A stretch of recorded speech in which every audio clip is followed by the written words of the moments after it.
Hello and welcome to the Week 3 Monster Pod presented by TheLines.com. Matt Brown, Steven Anders. Joined this week, Ryan Noonan from 4 for 4 if you haven't checked their stuff out. Houston Texans on the road at the Minnesota Vikings. 2.5 in favor of the Texans, 45.5 to 46.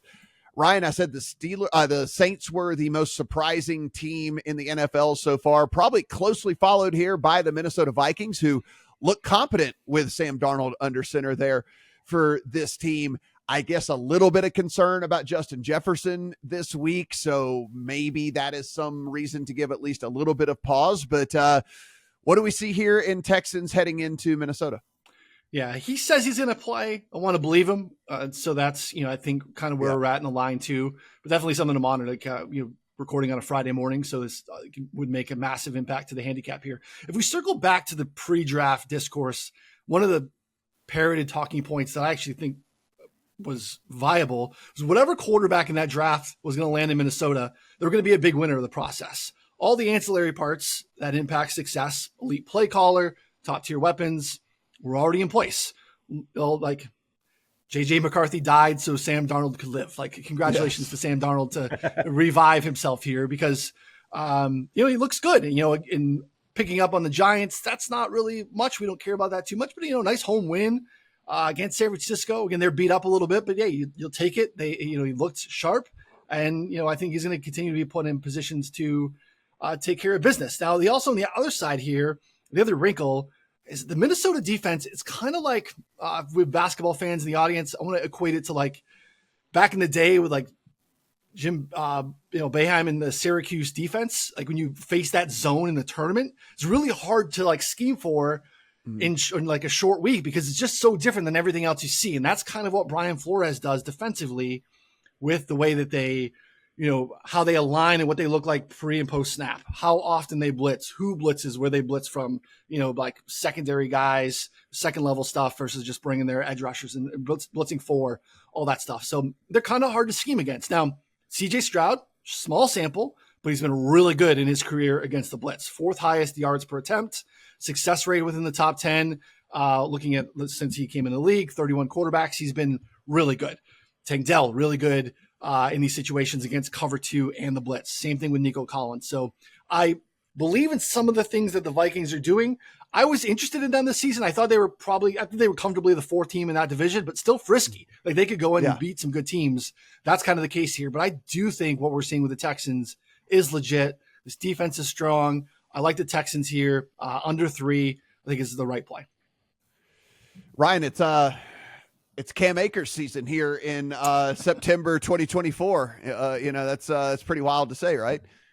It's not great. But again, I think it's going to come down to a lot of CJ Stroud here being able to pick him apart. Mm-hmm. What do you think here, Steven? I did some number grabbing very early in the week. There was a rogue Vikings plus 3.5 there. I grabbed that number, but that doesn't stop me from reevaluating the game as the week goes on. Injury reports come out.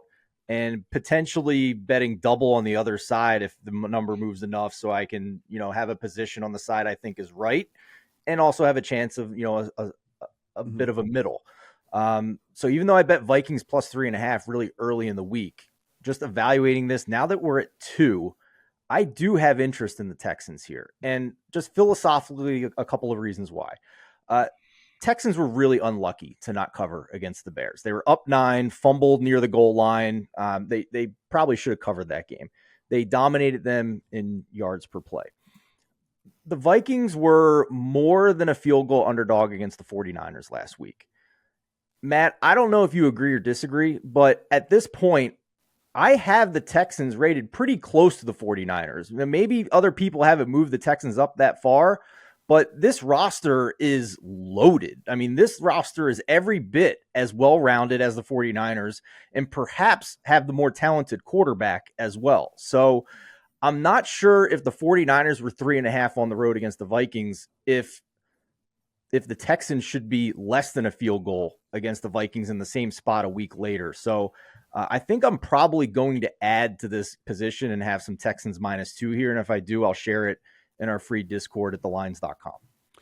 Yeah, I like the Texans here as well. And honestly, I like them because of the joke that we just made about the injuries to Joe Mixon and Damian Pierce and all this. Like, maybe Bobby Slowick will quit running the ball on first down every single time and putting the team in 2nd and 9 and 2nd and 8 over and over and over again. Seems like this guy just like every time the offense is flowing with the pass, he's like, well, can't get away from the run though. It's like, no, but you can, Bobby. You can. If the run's not working and the pass is, you can just pass. It's not illegal. It is something that you can actually do in the NFL. So I almost like the fact that the 2 running backs are down. Maybe we see a more efficient version of this Texans offense out here versus the Vikings. Matt, one other brief thing we forgot to mention too, like the Vikings still are not fully formed. Jordan Addison still back-to-back DMP, probably not going to play. TJ Hawkinson still on the pup. And now Justin Jefferson looks like he's going to play, but he's dealing with a quad injury as well. And I think the Texans defense is better than the 49ers, could potentially scheme him away. And now you're worrying about or having to hope that Jalen Naylor can carry you across the finish line. Want to thank Ryan Noonan for joining us here. 4 for 4, guys. If you haven't gone over there, check out everything they do over the site. Been one of the staples for me for a very, very long time, as well as Steven. So be sure to go in, take in all the great work that they do over there. And if you are watching this on the YouTube channel, everything we do absolutely free. So go ahead, hit that subscribe button, and let us know in the comment section how terrible we were at picking some of these games. Like we're always in for the criticisms, and let us know which sides that we're just completely wrong on in all of these things. Appreciate it, guys, and good luck on all your week 3 bets.